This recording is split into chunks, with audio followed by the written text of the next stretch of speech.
সবচেয়ে বেশি ঝামেলায় পড়েছে মোদি। আন্দোলন বিপ্লব দমনে পুলিশের পোশাকে অন্য দেশের নাগরিকদের থাকার প্রমাণ মিলছে। আন্তর্জাতিক অপরাধ ট্রাইব্যুনালের চিফ প্রসিকিউটর বলছে নিজেই, প্রমাণ অনুমান না। তার মানে প্রসিকিউশন হাসিনার বিরুদ্ধে না, ভারতের মোদিকে এখানে মামলায় ঢুকাবে। মোদির আরো সমস্যা আছে। বিএনপির সালাউদ্দিন সাহেবকে কিভাবে ঢাকা থেকে ধরে নেওয়ার পরে ইন্ডিয়া পাওয়া যায়, সুকরঞ্জন বালিকে কিভাবে হাইকোর্টের সামনে থেকে অপহরণ করার পরে ইন্ডিয়ার জেলে পাওয়া যায়। মোদিকে এটার জবাব দিতে হবে তো, ইন্ডিয়াকে রাষ্ট্র হিসেবে এটার জবাব দিতে হবে তো। দেখেন, ইলিয়াসকে হত্যা করতে চাইছে আমেরিকা আওয়ামী লীগের ভাইস প্রেসিডেন্ট, আবার পিএইচডি করেছে। কি রকম জাউরা এগুলো সেটা দেখেন, শুনেন। ইসলাম যদি আমাকে অ্যালাউ করতো কাউকে খুন করা, 1 নম্বরে আমি খুন করতাম দিস গোয়িং টু লাইফ। 1 নম্বরে আমি খুন করতাম ওই ইয়েকে, কি বলে, ইলিয়াসকে। আমরা এই জন্য আওয়ামী লীগকে নিষিদ্ধ করতে চাই। প্রফেসর ইউনূস আয়নাঘর পরিদর্শন করলো না, ওই পরিদর্শনের পর সোশ্যাল মিডিয়াতে যতগুলো আয়নাঘর নিয়ে পোস্ট হয়েছে না, ভিডিও টিডিও আসছে, সবগুলোতে যে আওয়ামী লীগাররা এই জাউরারা হারি একদম উপহাস করেছে। বলছে এটা নাটক, বলছে স্ক্রিপ্ট দুর্বল, অভিনয় দক্ষতার অভাব, কত কিছু কথাবার্তা। আয়নাঘর নিয়ে প্রকাশিত ভিডিওর নিচে এমন অগণিত কমেন্টস, হাসি ঠাট্টা ট্রল। বড় বড় মেইন স্ট্রিম মিডিয়ার ফেসবুক পেজে এই সমস্ত ভিডিওগুলোতে আসছে, এগুলোতে হাহারি একটা ভরপুর। এটা নিয়ে কাজ করছে ওয়াসাদ সিস্টার্স, অ্যানালাইসিস করছে, ডকুমেন্ট করছে। এইটা সাহেব একটু দেখান না, কারা কারা ওই প্রোফাইলগুলো থেকে হাহারি এক দিছে, একটু দেখেন, একটু দেখে রাখেন। জাউরাগুলোকে দেখবেন না, বাংলাদেশে জাউরা তো বাম্পার ফলন হয়েছে, কিছু জাউরা দেখে রাখেন। সবচেয়ে বিভৎস ঘটনা হচ্ছে ওরা আইডেন্টিফাই করছে 47% রিয়েল প্রোফাইল যারা হাহারি এক দিছে। ইউরোপে একটা আইন আছে হলোকাস্ট ডিনাল। হলোকাস্ট কি জানেন তো? দ্বিতীয় বিশ্বযুদ্ধের সময় জার্মানিরা ইহুদিদেরকে নিয়ে চেম্বারে ঢুকায় আগুন দিয়ে পুরায় মারত লক্ষ লক্ষ। নাজিরা হলোকাস্ট করলে সেটাকে গাল গল্প বলে। এটাই ফ্যাসিবাদ, এটাই ফ্যাসিবাদের চরিত্র। আপনি এদের কখনো স্বাভাবিক সমাজে চলতে দিতে পারবেন না, তাহলে সমাজ টিকবে না। কারণ এদের মধ্যে ন্যায় অন্যায় বোধ বিবেকের বোধটা ধ্বংস হয়ে গেছে। এদের সমাজে ইন্টিগ্রেট তখনই করা সম্ভব যদি অনুশোচনা করে মাপ চায়, আর এটা সেটা করবে না। এদের মধ্যে বিন্দুমাত্র অনুশোচনার চিহ্ন দেখছেন? নাই তো। ঠিক আছে, ফেয়ার এনাফ। ফ্যাসিস্ট যেহেতু একটাই ভাষা বুঝে, আমরা সেই ভাষায় ফ্যাসিস্টদের সাথে ডিল করব। সেই ভাষায়, যেই ভাষায় আমরা 32 নম্বরকে ডিল করছি, ঠিক একই ভাষায় আওয়ামী লীগের তীর্থভূমি ধ্বংস করার শর্ত এই অনুশোচনাহীন আওয়ামী লীগারদের অবদান। আমরা কোনো আওয়ামী ফ্যাসিস্ট সাইকোপ্যাথকে সমাজে থাকতে দেব না। মাত্র কয়েকদিন আগের গণহত্যার কথা অস্বীকার করে। এরা মানুষ, এদের আপনি মানুষের মর্যাদা দিতে চান? এদের আপনি গণতান্ত্রিক অধিকার দিতে চান? গ্রেপ্তার করে গ্রেপ্তারকৃত হতভাগ্যের স্ত্রীকে রোজা ভাঙ্গায় ধর্ষণ করে যে হাসিনার পুলিশ একবার না বারবার এই ভয়ঙ্কর ইতিহাস সামনে আসতেছে, সেই সময় বাংলাদেশে বসে হারি এক দেবে আর আমরা এটা মাইনে নেব? স্বামীকে আটকের পর হত্যার হুমকি দিয়ে স্ত্রীকে ধর্ষণ করতো এই আলেপ হাসিনার পদক পাওয়া পুলিশ। শোনেন, তাকে ধর্ষণ করার বিনিময়ে আমাকে মুক্তি দেওয়া হয়। বাচ্চারা, তোদের টুঙ্গি পাড়া উড়াই দেবো, আমি শপথ নিলাম। ফ্যাসিবাদের শেষ চিহ্ন মুছে ফেলবো। দে দেখে কত হাহারি এক দিতে পারিস। জাউরার সাথে ডাবল জাউরমে করা হবে। ধানমন্ডিতে আওয়ামী লীগের অফিসের জায়গাটা সরকারি, এটা দীর্ঘমেয়াদের লিজ নেওয়া। এই লিজ বাতিল করে অধিগ্রহণ করে ফেলা উচিত। লিজের শর্তের আইনি পরীক্ষা করে যদি সম্ভব হয় দ্রুত লিজ বাতিল করে দিতে হবে। এটা ধানমন্ডি 32 নম্বরের জন্য প্রযোজ্য। আমরা এই জন্য আওয়ামী লীগকে নিষিদ্ধ করতে চাই।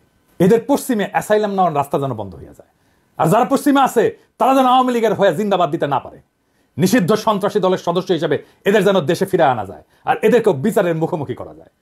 দেখেন, ইলিয়াসকে হত্যা করতে চাইছে আমেরিকা আওয়ামী লীগের ভাইস প্রেসিডেন্ট, আবার পিএইচডি করেছে।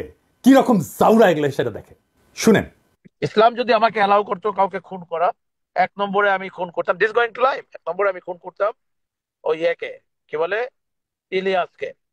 Is another talented but very deeply rooted within the wrong process and this Hasanat guy. ওরে বাংলাদেশে ফিরে আনতে হবে। আগে তাকে আমেরিকা আইনি ব্যবস্থার মুখোমুখি করতে হবে। আমেরিকায় যারা আছেন তারা ব্যবস্থা নেবেন। বেশি এক্সাম্পল লাগবে না, মোটামুটি 20-25টা এক্সাম্পল তৈরি করতে পারলে এরা প্যাকেট হয়ে যাবে। এরা ভিতর ডিম। ওই যে কইছে না হাফিজ মজুমদার অস্ত্র হাতে গেরিলা যুদ্ধ করবে, ওই মুখেই মারিতম ওরা। আমার কাছে মনে হয় এই দেশকে, মানে এইখানে একটা যুদ্ধ শুরু হয়ে গেছে। এই যুদ্ধে এখন আমাদেরকে স্বাধীন করবার পালা। অস্ত্র হাতে নামতে হবে, এখানে গেরিলা যুদ্ধ করতে হবে, এখানে আমাদেরকে ট্রেনিং নিতে হবে। হার্দিক মজুমদাররা তো জুলাই আগস্টে আমাদের সাথে অস্ত্র হাতে যুদ্ধই করেছিল। সাথে ছিল police, army, RAB, BGB, Chhatra League, Jubo League, এমনকি আর্মি। পারে নাই। ওরা ওই একটা অস্ত্র নিয়ে ওরা যুদ্ধ লড়তে পারবে। আমরা পরাজিত হইতে পারি, আমি মেনে নিলাম আর কি। যদি সব বাকশালী হয়ে যায়, ওদের চামড়ার বন্দুক আছে না, ওটাতে বাতাসের গুল্লি মারে, টার্গেট বরাবর না হইলেও অসুবিধা নাই, ফাঁকে মারলেও নাকে লাগবে, শিওর শট। এটিতে সাহেব বুঝায় দেন, বন্দুকের গুলি ছুড়ে দেন। শুনিস হার্দিক, মুলা লাগবে, মুলা পাঠামু আর পচা গরু খা কিছুদিন, দেখ পারিস কিনা। আরাম জাদা। আওয়ামী লীগারদের ফেসবুক প্রোফাইল দেখলে ব্লক করবেন, ওদেরকে ওদের বাবলের মধ্যে আটকায় ফেলেন। দেখবেন না ওদের পোস্ট, ইন্টারাক্ট করবেন না ওদের পোস্টে, ওরা শুকায় মরবে। আমরাই দেশের 95% মানুষ, ওদের এইভাবে বিচ্ছিন্ন করে দিলে ওরা শুকায় মরবে সোশ্যাল স্পেসে। ইউটিউবে আনসাবস্ক্রাইব করবেন যদি ওদের চ্যানেল ট্যানেল থাকে। আর একটা বিষয়, ওই যে পুলিশের ইউনিফর্ম তো বদলাইতেছেন না, ভালো, কিন্তু পুলিশের লোগো বদলাইতে হবে। যে লোগোর মধ্যে নৌকা আছে অভিশাপের চিহ্ন, কিভাবে পুলিশকে পুলিশ লীগ বানানো হয়েছে সেটার অডিও ক্লিপ ফাঁস হয়েছে, শুনেন। এই যে বেনজির হারামজাদার কথা শুনেন, আমেরিকার স্যাংশন পাওয়া কোটি লুকে আছে, বের করেন, শুনেন। জি স্যার, আপনি আপনার বক্তব্য কন্টিনিউ করেন স্যার প্লিজ। Thank you. তো আমরা ওই দিকে যাই। Thank you so much. আমি একটু যে তনুর কথা উত্তর দিই। আওয়ামী লীগ আমলে যত রিক্রুটমেন্ট হয়েছে এগুলো কিন্তু সব পুলিশ ভেরিফিকেশন করে রিক্রুটমেন্ট করা হয়েছে, ঠিক আছে? যে কারণে এরা ক্ষমতা এসে কিন্তু সারদা থেকে প্রচুর লোককে তারা পুলিশ ট্রেনিং থেকে বাদ দিয়ে দিচ্ছে। কেন বাদ দিছে ইউ ক্যান আন্ডারস্ট্যান্ড। আমরা আমাদের সময়, আমি যে কদিন ছিলাম বা তার আগেও আওয়ামী লীগের আমলে আমাদের জানা মতে মানে ওই ভিন্ন মতাদর্শ কোনো লোকজন সহজে ঢুকতে পারে নাই, বিকজ এগুলোকে সব আগে পুলিশ ভেরিফিকেশন করে এরা কে কোন মতাদর্শে সেগুলো নিশ্চিত হয়ে চাকরি দেওয়া হয়েছে। এটা আপনার জানার জন্য। এই জন্য কিন্তু ওই কালকেও কোথায় পরশুদিন কোথায় কথা বলছিলাম, তারা বলছিল যে এরকম লোকজন বলে যে এটা বেনজিরের বাহিনী, ঠিক আছে? এবং পুলিশকে কিন্তু এরা বিশ্বাস করে না। এরা খুন করে, পুলিশকে খুন করে ক্ষমতায় আসছে, আবার এরা কিন্তু পুলিশকে বিশ্বাস করে না। যদিও এই মুহূর্তে তারা প্রচুর লোকজন নিয়ে আসছে, ওই যে রিটায়ারমেন্ট থেকে এখান থেকে সেখান থেকে এনে বসিয়েছে। ওই যে আপনার 2008 সালের আগে 9 সালের আগে যারা রিক্রুট ছিল পুলিশে তাদেরকে সামনে নিয়ে আসছে, এইভাবে কিছু লোকজনকে সামনে নিয়ে চালানোর চেষ্টা করছে, কিন্তু বেসিক্যালি কিন্তু তারা পুলিশকে বিশ্বাস করে না। এরা তারা মনে করে যেগুলো আওয়ামী লীগের সমর্থক, পুলিশ ইন্টার বাহিনী আওয়ামী লীগের সমর্থক। আর আমি মনে করি যে এই আওয়ামী লীগের পুলিশ বাহিনী তো আসলে বঙ্গবন্ধুর নেতৃত্বে কাজ করার ঐতিহ্য ইতিহাস আছে। আপনারা জানেন যে আপনার 25শে মার্চ কাল রাত্রে তো যে অ্যাটাক গুলো হয়েছিল তার মধ্যে প্রধান হচ্ছে রাজারবাগ পুলিশ লাইন, এবং তারাই প্রথম কিন্তু স্বাধীনতার সপক্ষে প্রথম গুলি বর্ষণ তারাই করেছে কিন্তু পাক আর্মিদের বিরুদ্ধে। তো ওখান থেকে কিন্তু এদের একটা এই বাহিনীর একটা ঐতিহ্য আছে। আমি চেষ্টা করছি পুলিশ বাহিনীর সদস্যদের যারা আপনারা জানেন যে প্রচুর লোকজন তো যখন 5ই আগস্টের পরে প্রচুর পুলিশের সিনিয়র অফিসাররা কর্মস্থল ত্যাগ করে গেছে, আর আসে নাই। আর প্রায় 300-350 অফিসারকে ইতিমধ্যে চাকরিচ্যুত করা হয়েছে। সমসংখ্যক কর্মকর্তাকে বিভিন্ন জায়গায় সংযুক্ত করে রাখা হয়েছে, মানে তাদের ডিউটি থেকে প্রত্যাহার করে অকার্যকর করে রাখা হয়েছে। এবং করে তারপরে এই যে এই গ্যাপে তারা ওই যে আওয়ামী লীগ যখন ক্ষমতায় ছিল না সেই সময় যে রিক্রুট যারা তাদেরকে নিয়ে আসা হয়েছে, অনেকে রিটায়ার করছে তাদেরকেও নিয়ে আসা হয়েছে। তো ফলে এটা ভঙ্গুর অবস্থা, এটা এই বাহিনীর। আমি চেষ্টা করছি যারা বাহিনীতে কাজ করতেছে তাদের সঙ্গে যোগাযোগ স্থাপন করার জন্য। এটা আমি করে যাব, যাতে করে এই বাহিনীর সহযোগিতা সাপোর্ট আপনারা পেতে পারেন, সে চেষ্টা আমার অব্যাহত থাকবে। সেগুলোকে মোকাবেলা করে এই পুলিশকে রাহুমুক্ত করতে হবে। যারা রাহুমুক্ত করার কাজ করতেছে তাদের বিরুদ্ধে ষড়যন্ত্র শুরু হয়েছে, বুঝছাও? কারা করতেছে নাম কইলাম না, কিন্তু আমরা সব জানি। পুলিশের নেতৃত্বকে শান্তি মতো কাজ করতে দিবেন।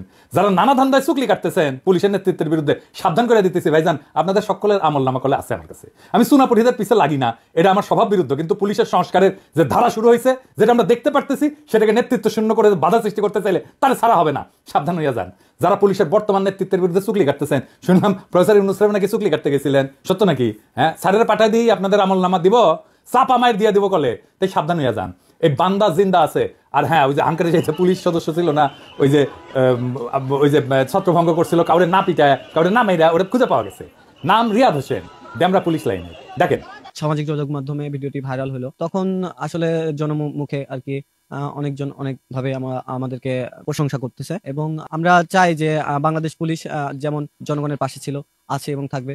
আমরা তাদেরকে আরো সেই আস্থাটুকু আনতে পারি যে আমরা যাতে ভালোভাবে তাদের সাথে কাঁধে কাঁধ মিলিয়ে বাংলাদেশকে গড়তে পারি। এখন ভাইরাল হলো, বন্ধু বান্ধব, তারপরে সহকর্মী যারা আছেন, আত্মীয় স্বজন, পরিবার, সবাই আসলে আমাকে নিয়ে গর্ববোধ করছেন। আমিও চাই যেন আমি আমার দেশের জন্য কিছু করতে পারি। আরে ভাই, মন তো ভরলো না এই রিপোর্ট দেখে। ওর বাড়ি কোথায়? বাবা মাকে, এই মা, যেই মা এই সোনার ছেলের পেটে ধরছে, তারে তো আমাদের সম্মান জানাতে হবে, তারে সালাম দিতে হবে না? তো এই ছোটখাটো রিপোর্ট না, বড় রিপোর্ট চাই। আর হ্যাঁ, ওকে বিভাগীয় পুরস্কার দেওয়া হোক, পুলিশ পদক দেওয়া হোক তারে। এবার আসেন হাহাদানকারী আফসোস লীগের আলাপে ফিরে আসি। আবার যারা জুলুমকে অস্বীকার করছে, যারা উপহাস করছে, তাদের ক্ষমা নাই। আমি পবিত্র কোরআন শরীফের একটা আয়াত পড়ি, সেখানে ঠিক একই ধরনের বার্তা আছে। যারা অপরাধী তারা বিশ্বাসীদের উপহাস করত, এবং তারা যখন তাদের কাজে দিয়ে গমন করত তখন পরস্পরের চোখ টিপে ইশারা করত। তারা যখন তাদের পরিবার পরিজনের কাছে ফিরত তখনও হাসাহাসি করে ফিরত। যুগ বদলায়, কিন্তু জালিমরা বদলায় না। ওই একই আবরণ নিয়ে ফিরে আসে বারবার। আর পবিত্র কোরআনেই বলা আছে কি করতে হবে, কোনটা আমাদের করণীয়, আর এদের ভাগ্যে কি আছে সেটা বলা আছে। তারা সামান্য হেসে নেই, শীঘ্রই তাদের কৃতকর্মের জন্য প্রচুর কাঁদবে। এখন প্রশ্ন হচ্ছে কেন, কিভাবে তাদের এই সাহসটা তৈরি হইল, কারা এই সাহস তৈরিতে ভূমিকা রাখলো, আসেন সেটা বুঝে দেখি। 5ই আগস্টের পর আমরা দেখছি সমস্ত অর্গানাইজ শক্তি কেন্দ্র যেগুলো ছিল, যেমন ধরেন বড় রাজনৈতিক দলগুলো, আর্মি, এরা আওয়ামী ফ্যাসিস্টদের আশ্রয় দিল। প্রথমে আশ্রয় দিল আর্মি সারা দেশের ক্যান্টনমেন্টগুলোতে, তারপরে জাতীয় স্থানীয় পর্যায়ে বিএনপি, জামাত, কিছু নেতা, এমনকি পুলিশ, ডিজিএফআই নিরাপদে সীমান্ত পার করে দিল। আর্মির হেফাজত থেকে পালায় গেল লেফটেন্যান্ট জেনারেল মুজিব। কাউকে এর জন্য দায়ী করা গেছে? করা হয়নি। কেন করা যায়নি? ওয়াকারের বিরুদ্ধে কিছু বললে হুক্কা হুয়া শুরু করে দেয় ডিজিএফআই এর পেইড এজেন্টরা। ওয়াকারের জন্য নাকি ইন্ডিয়া বাংলাদেশে আক্রমণ করে নাই। হ্যাঁ, খারান হাইসানি, আমি না ঘোড়ায় আসবো। ডিজিএফআই ভালো, খুবই ভালো। বয়ান দেয় ডিজিএফআই নাকি একাই গুম করে না, আরো সবাই করেছে, তাই ডিজিএফআই অত খারাপ না। হ্যাঁ, ডিজিএফআই ভালো, খুবই ভালো ছেলে, সন্ধ্যাবেলা হাত মুখ দিয়ে পড়তে বসে, তাই না? যে আর্মি চিফ 5ই আগস্টে সারাক্ষণ ইন্ডিয়ান আর্মি চিফের সাথে কথা বলছে, হাসিনার বনজামাই জন্য মেডিকেলি আনফিট হওয়ার পরে আর্মি চিফ হয়েছে, যার কমান্ডে আর্মি সবচেয়ে বেশি হত্যাকাণ্ড চালাইছে ছাত্র জনতার উপরে, যেই শহীদের শরীরে বেধা 66% গুলি আসছে আর্মির অস্ত্রাগার থেকে। আমার কথা না, জাতিসংঘের কথা। সেই আর্মি চিফ ইন্ডিয়া থেকে বাংলাদেশ বাঁচাইতেছে। হে খোদা, আমারে উঠায় না, নয়তো দড়ি ফেলাও, বায়া উঠে যায়। এই বয়ান যারা বলে তারা কার স্বার্থ রক্ষা করে? এই বয়ান যারা বলে তারা কার ক্রীড়নক? এই বয়ান যারা বলে তারা কার পুতুল? তাদের কি নাচায় আমরা জানি। ছাগল নাচে খুঁটির জন্য, আর এই খুঁটিটা কি সেটাও আমরা জানি। বাংলাদেশে হাসিনার পলায়নের সবচেয়ে বেশি ঝামেলা এখন কে পড়েছে? এটা বুঝলে আমরা সব রাজনীতি ফকফকা করে বুঝতে পারবো। আসেন সেটা বুঝে দেখি। সবচেয়ে বেশি ঝামেলায় পড়েছে মোদি। আন্দোলন, বিপ্লব দমনে পুলিশের পোশাকে অন্য দেশের নাগরিকদের থাকার প্রমাণ মিলছে। আন্তর্জাতিক অপরাধ ট্রাইব্যুনালের চিফ প্রসিকিউটর বলছে নিজেই, প্রমাণ, অনুমান না। তার মানে প্রসিকিউশন হাসিনার বিরুদ্ধে না, ভারতের মোদিকে এখানে মামলায় ঢুকাবে। মোদির আরো সমস্যা আছে। বিএনপি সালাউদ্দিন সাহেবকে কিভাবে ঢাকা থেকে ধরে নেওয়ার পরে ইন্ডিয়া পাওয়া যায়, সুকরঞ্জন বালিকে কিভাবে হাইকোর্টের সামনে থেকে অপহরণ করার পরে ইন্ডিয়ার জেলে পাওয়া যায়। মোদিকে এটার জবাব দিতে হবে তো, ইন্ডিয়াকে রাষ্ট্র হিসেবে এটার জবাব দিতে হবে তো। হাসিনাকে, তার দলের সব দুর্বৃত্তকে কেন আশ্রয় দিচ্ছে ইন্ডিয়া?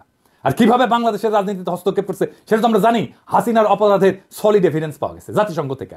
আমরা করি নাই, প্রফেসর ইউনূস করে নাই, প্রফেসর ইউনূসের প্রশাসন করে নাই, করছে থার্ড পার্টি জাতিসংঘ। এইটার কোনো যদি কিন্তু নাই, এর সে সলিড এভিডেন্স হয় না। বাংলাদেশের আদালতে বেইজ্জতি, এটা মোদি ঠেকাইতে চায়। এইটা ভারত রাষ্ট্রের জন্য জরুরি। কিভাবে ঠেকাবে? একটাই রাস্তা আছে, প্রফেসর ইউনূসকে যত দ্রুত সম্ভব বিদায় দেওয়া।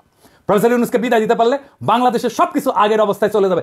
এইখান থেকে পাইছে সাহস, আবার আগের গৌরব, আবার হেডম নিয়ে আমরা আসতেছি। আর টাকা পয়সা তো আছেই, সবাই কিনে ফেলবে। এই হইতেছে প্ল্যান।